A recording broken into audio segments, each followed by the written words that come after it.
everyone, it's Chaz. It's the West Ham Irons channel. It's Monday morning. Hope everyone is well. Just thought I'd do this special show on Monday morning. I've had time to reflect on a really bad day on Saturday. 4-0 demolition by Brighton. Totally played us off the park. Probably the worst performance for a while from our team. All the individual players, I think they're all 3-4 out of 10, I think, at best, and some certainly 1 or 2 out of 10s in there, as we know.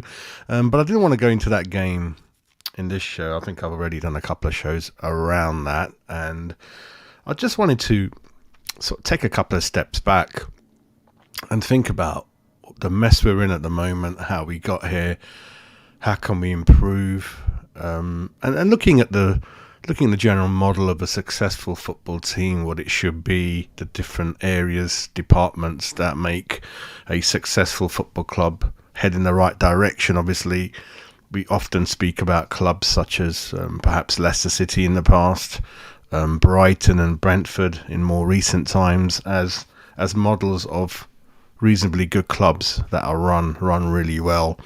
And if we talk about these 3 clubs, and perhaps Southampton in there as well, their scouting systems, their selection of managers, some of the players they find out there, it is really good. And none of these 3-4 clubs have got, or certainly haven't spent money anywhere near what West Ham United have, and we find ourselves in a really bad position compared to a lot of these clubs. And I know we've got the Sheffield Wednesday model, who used to be a reasonably big club when I used to grow up, and they've not really got back. Struggled. Birmingham City, Watford are up and down. West Brom are generally a reasonably big club as well in a lot of ways. So I know we're not as bad as that, but certainly when you look at our stadium, the money we've spent, our history, and even when you can, and what's making it worse is obviously Newcastle are going to be doing really well from now on going forward. Villa are in good shape. I think apart from Everton, I think at the old so-called big clubs, I think we're right at the bottom at the moment in terms of, we could go down. How long it's been since we've won anything, and then examples are, and again, before I go into David Moyes, it's kind of, some of the fans that are backing him are celebrating semi-final defeats, right? That's how low the expectations of our fans has become. Not all of them, but a reasonable selection of them are saying, you guys are spoiled. I've seen it far worse, they say. And I don't think so, mate. I do not think so. For all the fans out there that are backing David Moyes, yes, we have been relegated in the past many times, but the crucial thing for me, one of the things I will discuss here, it's the style, it's the football out there at the moment that David Moyes is putting out there for the fans. It is bad. It's bad, and this is the main DNA of West Ham. Football is terrible. It's an entertainment industry, that is the harsh line about it. I know it's a business as well, but for the fans, they want to be entertained. They make an effort, spend their money, go up and down the country, abroad, and the matches that David Moyes, the entertainment value that he's been offering the fans has been awful, so bad. Even, I think I had 3 season tickets 2-3 years ago. Then I cut down to 2, and then I gave them all back. And I'm not missing it. I'm connected to obviously what's going on through the channel, and I do go now and again, but I am not missing it. I have got tickets for Europa. I don't even want to go. It's bad. I know it's bad, and I often, I remember the home Spurs game, and we were like just sitting back. We were at home to Tottenham right earlier on this season, and I'm expecting West Ham to go at them aggressively, couple of shots on target, playing aggressive, attacking, one-touch football, winning free kicks, corners, getting the crowd up. They just sat back, and that became the model for what's happened at the moment, right? Started about 15 months ago. This league model that's kind of sitting back, putting a lot of players behind the ball, and from then on I just lost interest. I was like, this isn't West Ham for me. I'm not being entertained at home, and other examples are I think we were playing Wolves with 3 CDMs across the middle, I think, at home. Absolute crazy David Moyes, really. So that's kind of where we are at the moment. Most of the fan base, I think, have accepted that. Yeah, he needs to go, but there's still a few out there that, for some reason or another, just lacking ambition, drive. Maybe it's been so long since we've done anything, they're just used to it, and I think this is fine. Yeah, we got to semi-final, didn't we? Who's going to remember a semi-final defeat? No one remembers the bloody people, the clubs that lose the finals. Forget the semi-finals. I'll remember the semi-finals for the pure reason that Mr. Moyes, when he had a chance in the window running up to the semi-final and the quarter-final of Europa, you didn't buy anyone. And then you played Creswell and people like that, and that's why we lost the final, right? You remember, that is the window where I think Rice and Noble went to the board and said, we need help. We're very concerned. The same very small squad of players have been playing lots of games for the past 2 years. We think we're onto something good here. We need help. And he's not buying anyone. And that is what I'll remember from that season. I will remember the season before losing out in Champions League to Chelsea by 2 points because Moyes stubbornly, again, I get it, he bought Lingard, and he saw what difference that can make when you do buy in January. But he didn't buy any Rice replacement. Rice, I think through injury, missed some games, and we lost out by 2 points to Chelsea. But he still didn't learn. I like working with a small squad. And then, the players just after 2 years just got burnt out. I think some of them went out of form. He kept playing them, and now you've seen some of them, their loss of form has become permanent. People like Bowen and Souček lost people out there. Johnson, for whatever reasons, the way I get it, he's quite poor at the moment. It was one of the worst defensive displays I've ever seen. But you've got to also see the other side of how he's been managed. He's left back, right back, centre back, one of the three on the right, one of the three on the left. Then you don't see him for many, many months. Then he comes back in again. It's similar to how he's managed Benrahma, how he ruined Souček's game. Souček came in as a kind of a Gus Poyet, kind of a Lampard, late in the penalty area, midfielder scoring. I think he got 10 goals in his first season. And for some reason, Rice told the manager, I want to play more up front. I don't know what happened to Rice. He got all these ideas of what CDM should be, where for me it's just a simple CDM is just win the ball quickly and give it quickly to the other players. Rice, for some reason, wanted to take free kicks, corners, penalties, score goals from 50 yards, and that's really not for me. And the Souček's game suffered.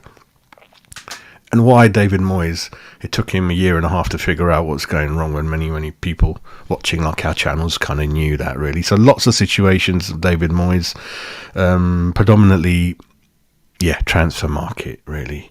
Transfer market, only one tactic, only one formation, very poor backroom team staff, very old way of managing, hands-on every single day, doesn't let anyone else do anything, I think, around the ground. It's a kind of a mixture of all those things that the position we're in at the moment, really. And before I really go into a bit more with David Moyes, I wanted to talk about what I think has happened at the club, what should have happened. Hopefully it will improve going forward. There's 5 key areas, really. The first one I'll put on the screen for you guys is the board. The board of directors, really. Again, they are responsible. They are custodians of the club. They own the club. Everything that happens, good or bad, has to go back to the board. The most important thing, obviously, is they are responsible for installing the manager, for looking for the right manager to take the club forward. They have installed David Moyes in here. It's a results business. We're on the verge of going down. Our league form for the last 15 months has been relegation material. It's the board has to be responsible for the position that the club find themselves in this morning anyway. And when you look at the board, they came in 2010. If you look at the managers that they've installed, I mean, usually the board for me should be a mixture of ages, some young people in there, some bit older, from different industry backgrounds, different skills. And when you look at this particular board, before I go into it, I mean, let's look at the managers that they've installed, and that gives you an idea of their mentality, how proactive they are, how forward-looking they are. This will give you an idea. So I'll give you an example. They came in 2010. The first manager they installed was Avram Grant, right? He didn't really have much history of a manager. He did a bit at Portsmouth for a year, bit at Chelsea, but pretty surprising job offering. And one of the key reasons, again, I think Portsmouth went down, even though they got into the FA Cup final. Perhaps they won it, I can't remember, but they got him in. And then they've had Kevin Keane, Sam Allardyce, Slaven Bilic, Moyes, Pellegrini, Moyes again, really. So the first thing is, when you look at those names, they're all kind of known. At the time they became West Ham managers, we all kind of knew about them. So what that's telling me is they haven't got that skill within their so-called scouting system for a manager. Like, your Southamptons getting Pochettino, we didn't know who he was, right? Brighton, Potter, people like that. Brentford getting Frank from Denmark. They haven't got that in them to go out there, do some really good in-depth surveys, in-depth kind of scouting on new managers around the world, and really surprise us with a name we don't know, and then suddenly that manager we know, very, very good, right? They haven't got that in them. So you can tell straight away that the managers they're getting in is just, there's nothing new about them. They're known. They're known. And that's one thing I like about when you look at the previous owners, Icelandic group. You can say what you want, but they were trying to make things happen. They were putting money in. Zola, very, very exciting kind of coach. He didn't really do that much before, was a coach, but they could see that the DNA of Zola, the football, it's one of the best football I've seen under Zola for the past 10, 15 years. The football that we were playing under Zola, it was out of this world. It was amazing. I remember one goal, I know it was against Hull and they're not really big name, but it was one goal, started from the back, all on the floor. It must have been 20 passes from the back all the way across to amazing goal. And that's the kind of football we played under him. And then obviously they tried Alan Kirbishley. Before that, Alan Pardew had a lot of time for him. Great memories under Alan Pardew. Harry Redknapp, you can say what you want. The football under him was brilliant. Obviously, there's other things like overspending that got to him at the end. But yeah, this board, David Moyes, there's nothing really original about that. We knew about him. It is what it is. Pellegrini, didn't quite work out. I think, again, too many signings didn't work out. Didn't know how to defend at the back. Bilic was an exciting appointment. West Ham DNA, good football, but again, he just didn't seem to be that strong enough with the players when the chips were down, or strong enough to kind of oppose Sullivan transfer decisions. And again, defence suffered. Sam Allardyce, again, was there to kind of bring us up and stabilise us, which he did. But all these people are still known in and around the league. There's no one in here that's young, exciting, untapped potential. That you can say, God, the board, how did you do that? How did you know about this player? How did you know about this manager? So that's lacking, I think.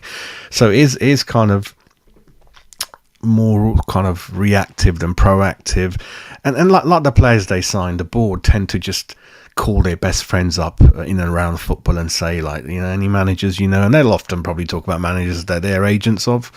And that's how they do it. They do not have any way of building a network where you can really go out there, send the scouts in there, look at the reports, and really get someone exciting we don't know too much about, right? And that'll be exciting. I mean, Ron Greenwood was one of the assistant coaches at Arsenal. No one even knew about him, right? Look what happened there. And then we suddenly got John Lyall again from the backroom team, and you kind of know what he did. So nothing really out there. So that tells you what the board's like. It's kind of very. It's not that exciting, the board, I would say, in terms of they're quite old, they're quite stable, don't really know much about football, and football is different to running businesses. You need football expert help in there, which kind of, I know we've got Trevor Brooking there, who, God bless him, he's kind of aging a bit. But as far as I know, I think he's just there as the face. I mean, him and his wife come to every game, very loyal, West Ham through and through, played for just West Ham throughout his life. Even when we got relegated, England regular, he was there. And then but as far as I know, I don't think Brooking's ever been involved in the board or ever been asked to provide any expert help. Don't forget, Brooking is a very well-educated, very decent man, huge successful businesses behind him that he's run. Has done really, really well in his personal life. Used to be, he's pundit, done loads of media work on Match Today and very senior positions within the FA. And I'm thinking, I would tap into this man. I know it's a bit too late now. He's a bit old now, but when I took over, I would have given this man a place on the board. He's a man who's respected in the community, the man who understands the club. And even when you look at our coaches under David Moyes, And on match days, I meet people like Martin Allen, and I keep saying, I want people like Martin Allen in the coaching team. He's full of enthusiasm. He could motivate me to do a lot of things. He's that kind of personality. He rubs off on you. And when I look at the coaches we've got at the moment, would they motivate you? Oh, they wouldn't motivate me for anything, mate. You look at Warburton, the bread company, and one or two others, and you can see why when Stuart Pearce left, he's a guy that the players knew, the fans knew. He had a small stint at West Ham. We know as a player what kind of captain he was. And then coming down to it, we need captains and leaders. There's no captains or leaders in this club. But coming back to the board, they are responsible for the mess we're in at the moment. They have selected the wrong managers at the wrong times. And this was a recipe for disaster. And where we are at the moment, we are sinking fast. And they've not really seen the writing on the wall, really, which I saw 15 months ago, certainly since the Chelsea game in October, like I kept banging on about. You could see that the tactics, the negativity, the in-game management, substitutes like this, it is a complete mess, and you should have got the guy out, but they kind of just didn't do anything really. When you look at sort of who's on the board, I think there's about 10 people on the board. I wanted to have a quick look this morning. Who are these people that keep backing David Moyes? Where is the power in that boardroom, right?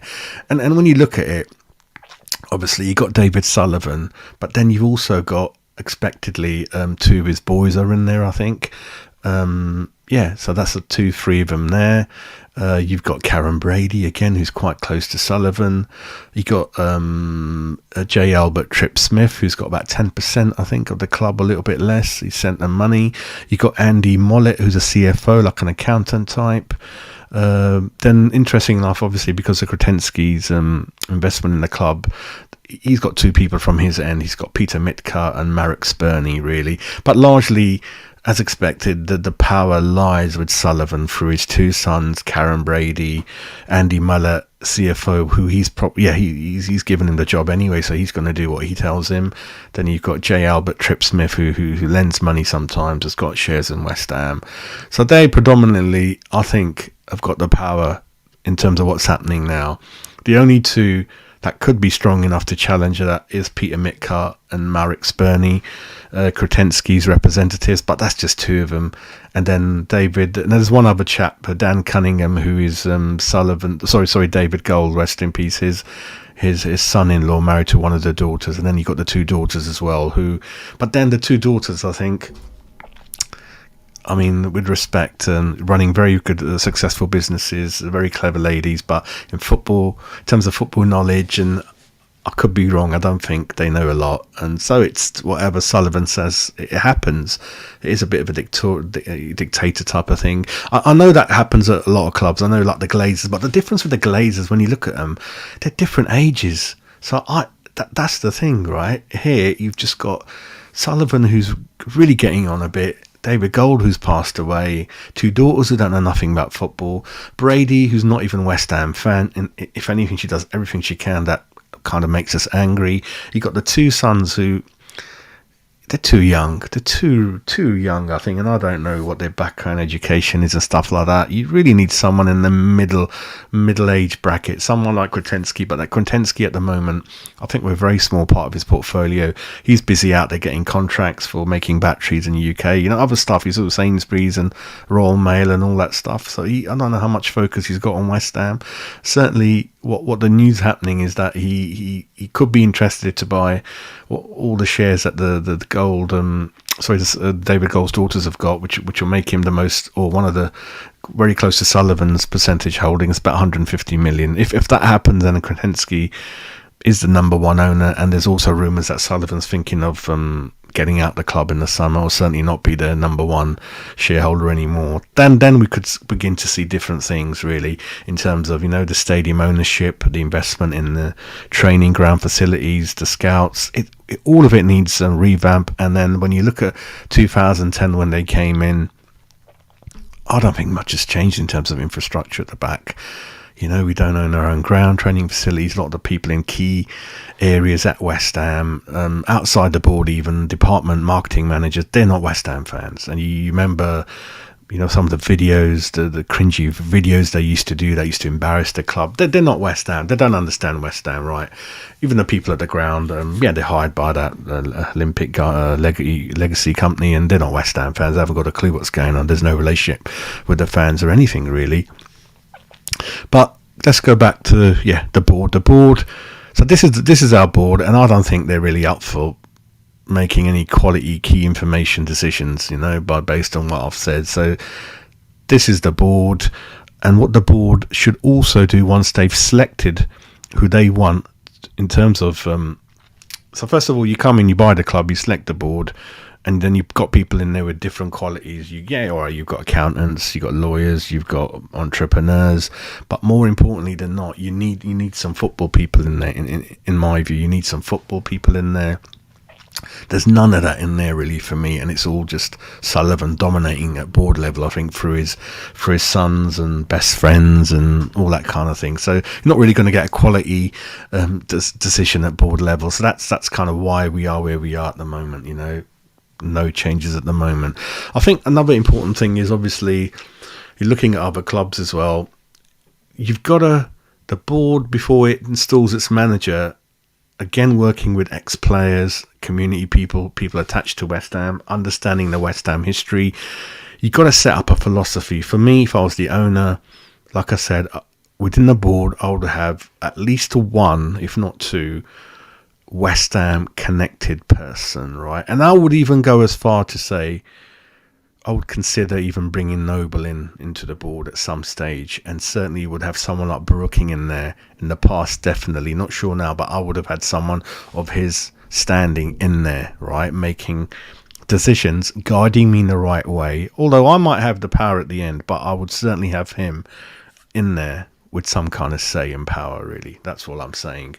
Then what I would do next is, obviously, simple for me, West Ham. I know it's not simple, but for me, I know the West Ham. It's my club, it's the DNA, and as a director of football, I know the way we should be playing, right? So first of all, even though I shouldn't meddle with them, what's happening on the field, but what I am saying, what I'm thinking, and hopefully the board would agree, is that it's the DNA. We have to attract and promote a certain style of football that West Ham used to be famous for, which is real attacking football, in-your-face football, highly committed, very fast-paced, quick counter-attacking, lots of shots on goal, lots of entertainment for the fans, a lot of individual skill out there, which, it's all gone in recent times, right? That's what I would first of all encourage and promote, and then on the back of that, you would kind of look at what kind of setup do you want before the manager comes in. So I would obviously select a director of football, again like Noble, and then what he would do is obviously advise me, when we go out there looking for a manager, what type of manager we want, and when that manager comes in, he should already be doing what I've just mentioned. He should be playing that type of football, so you're not a loggerheads with him. You can see the way he sets up his teams, you can see the players he buys. And then usually football is, you pick a system, pick a way of playing of football, and then you buy players accordingly. Like Klopp yesterday, Liverpool won 7-0, and that new guy up front, like all the players Klopp buys, the Klopp philosophy, the Klopp setup, the Klopp system, and he buys players accordingly, right? He would not play that guy and then suddenly play him at left back or right back or CDM, right? He fits into that 4-2-3-1.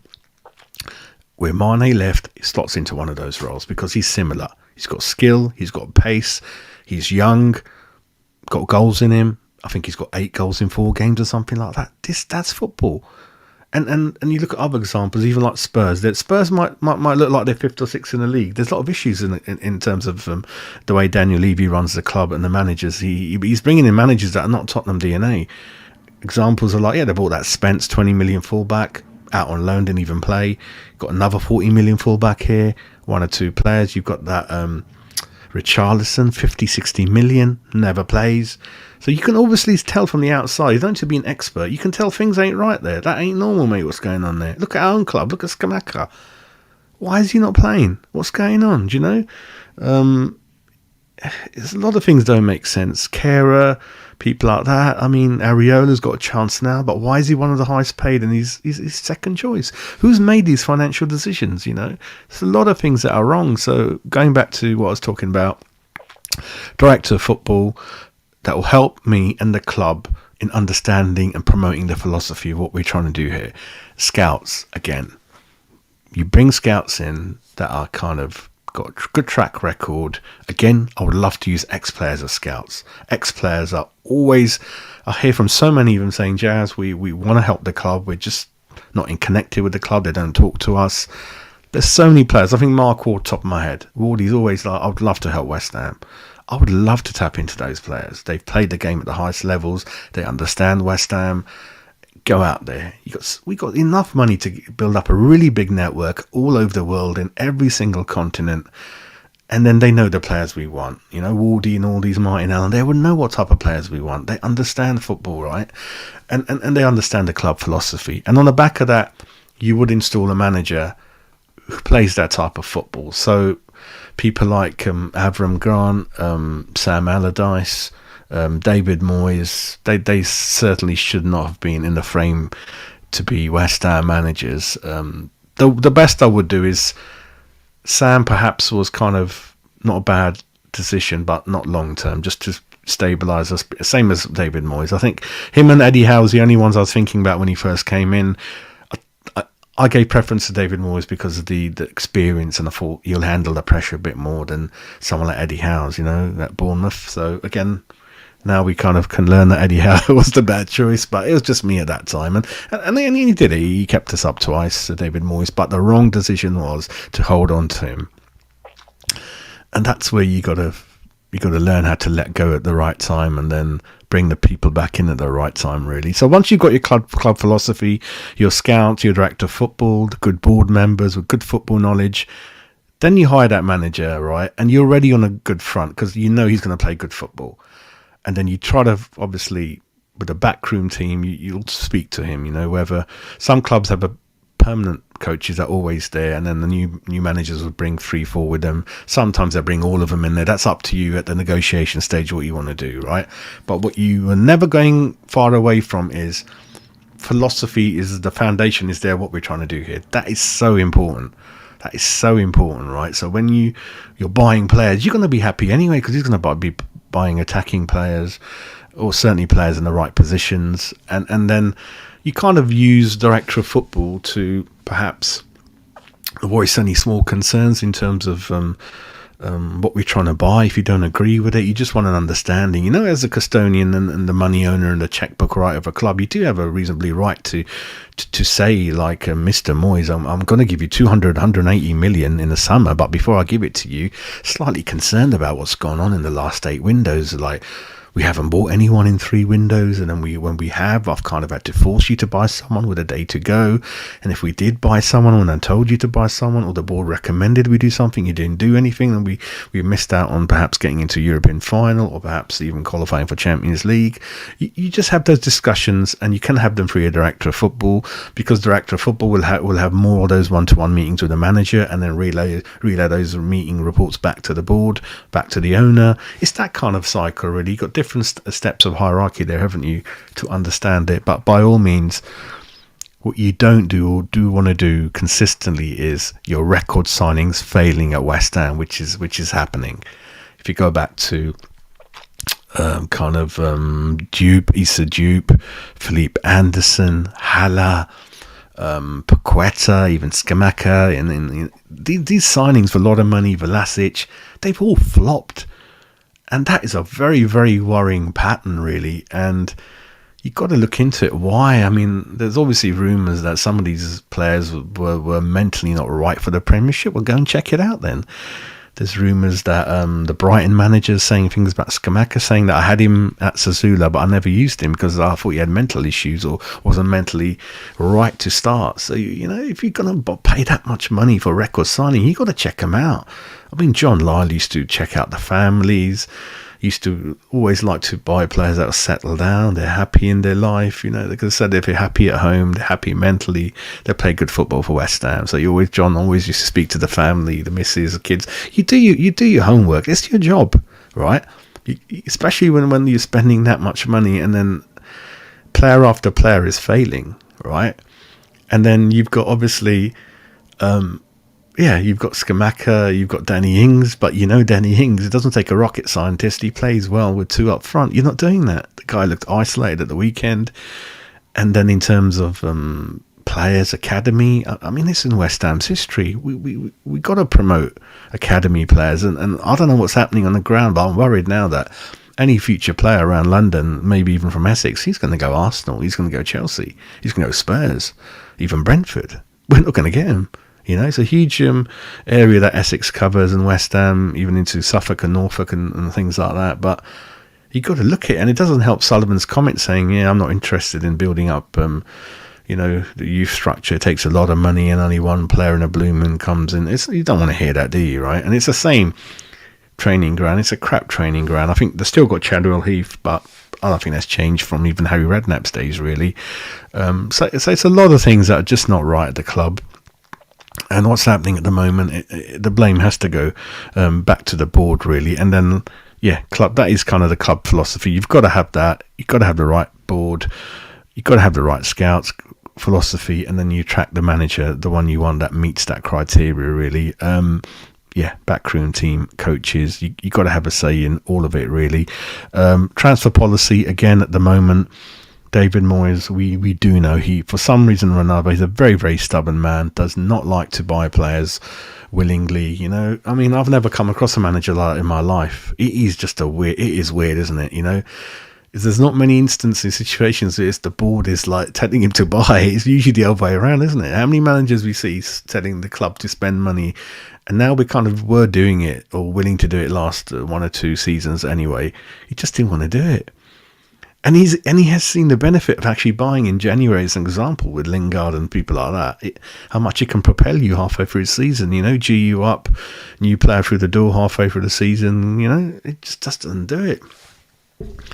And obviously something's wrong there again with Sullivan. I think some of the players are perhaps, I'm not sure if they're David Moyes or not.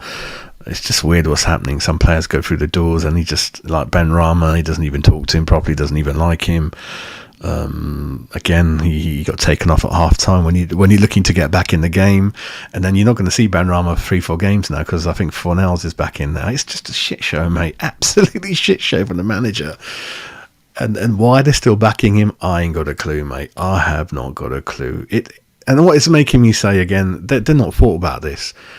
They do not know who they want as the next manager, and it's going to be a lazy decision. It's going to be Rafa Benitez. I think he's out of a job. Again, we all know what he's about, so it's not exactly great research they've done to get someone in like him anyway. You look at the Brighton manager, not many people knew about him, but he's already, a lot of big clubs are looking at him. It is absolutely wrong, mate. The future, David's got to go at some point. This cannot carry on, right? He's got to go at some point. I think if we don't win at Villa, I think what will make Sullivan move and remove Moyes will be when the fans turn towards the board. He doesn't like that. He gets very nervous. I think that's when he's going to make it. And it could be at the Villa game. It could be the Villa game where perhaps we're not doing so well and the stadium empties very quickly. And so we'll see what happens. But I think they haven't done it at the moment, the fans. I think that's why Sullivan's kind of not done anything. But when that starts to happen, I think he's going to make a move, I think, because he does not like the fans having a go at him. Rather redirect that David Moyes, I think. And on the back of the fans, the relationship with David Moyes, it's finished. I think what happened at the Brighton game, you kind of sealed your own fate, mate. And he's going to get 6-7 million compensation. He's not going to resign. He's going to carry on. He probably ain't going to get a job as big as this again. But yeah, he's not going to walk away. He's going to be paid up, and that's what he's entitled to. That's a contract we give him, which is about 1 or 2 years left. All the players are broken. There's no confidence in him, and he's set up to defend every single game. Usually 4-5 across the back 5, and another 2-3 CDMs ahead of that. Isolated strikers. Keeps playing Antonio up front. It just ripped my hair off, and it's absolutely ridiculous what's going on.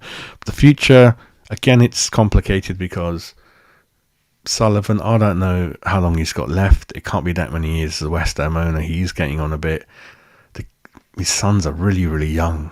I don't think they can run a club. No way. They can't. So they're not going to take over tomorrow and be the leading, chairman on the board, members. I don't know. I don't know about that. That can't happen. Obviously, with the passing of David Gold, his shares, we still don't know what's going to happen with that. Is it going to be Kotensky? If Kotensky comes in, we still really don't know what type of football earning manager he will be, whether he's got appetite to spend a lot of money, or is he just there to perhaps get in there. It's like a property deal like Sullivan was, where you buy the ground, value of the club goes up even more. I don't know. I really don't know, and that doesn't help, and that's perhaps why the board might refrain from committing too much money in the summer, I think, or certainly don't have the appetite to pay 6-7 million for David Moyes. And really, I think their mind's somewhere else, the board, or certainly Sullivan. I think it's more on the future, the share prices, if they can get Kotensky to buy sort of David Gold's shares. So it's a lot of things up in the air that we don't know about, and that doesn't help when you're trying to recruit a manager. Really, the manager will want to know one or two things, Yeah, we don't have any coaches either of anything. So the future for me, it's all up in the air. I know it's a sitting on the fence answer, but it is all up in the air. But for me, the way I would tackle it, obviously, is look at my board members and change it. Bring people in from different parts. Have some West Ham people in there, one or two at a minimum, including a senior player. Have players in there as scouts. Have players in there as coaches. Get more West Ham people in the West Ham club who understand the DNA. And then it's the scouts. They're going to help me choose the next exciting West Ham football manager. And hopefully that goes a long way to make me happy, make the fans happy. At least we know what we're trying to do here. With David Moyes, match to match, we don't know what we kind of do, but, we don't know where we're going with the signings, as an example. You buy people like Cornet, and I know he's been injured a lot, but if you remember when he was fit, he didn't play him for ages. And we're like, what are you doing? It is very, very odd. But from going forward, we've got to pick West Ham style managers. We cannot pick David Moyes types. And Rafa worries me as well. At a bare minimum, I'll accept him coming in if he's just there till the end of the season. I think that's the issue. He wants 3-4 years. He wants another payday, even though he's loaded. He's made so much money in football, including stints in China, and I think Newcastle paid him off a lot of money as well. It's just a modern world we played in, really. Perhaps I'll have him in there till end of the season, but no longer than that. That is a lazy appointment if he's going to give him a 3-year contract. We've got to go out there looking for the next exciting young manager, the next big name out there. Fully back him, do your research, and see how it goes. See how it goes from there, really. And then he's going to help you build the scouting systems. And again, he'll be a hungry manager trying to make his name out there. Rafa's been and done it. There's no motivation for him apart from having the one final payday again. You see what I mean? The future for me is change the board, get more West Ham people involved. Let's get a West Ham manager in, young. Don't make a lazy appointment with a guy who's 55, who's been around the block. It's lazy. And Poch, I would have gone for Poch in October. He's a West Ham type of manager for me. A lot of the things he does, the style of football, the pressing football, the way he's brought a lot of young Spurs players in that are still doing very, very well in the modern game today. And I think he's 50 or something like that, or just a bit more. But he's fine for me. He's got a house in London. He speaks English very well now. He never used to before. He knows the Premier League. I think it ticks all the boxes for me. But this board is not capable of attracting such a name, because you got to sell them the project. Got to give him a lot of money. You got to be willing to change the whole scouting network, the different way of thinking.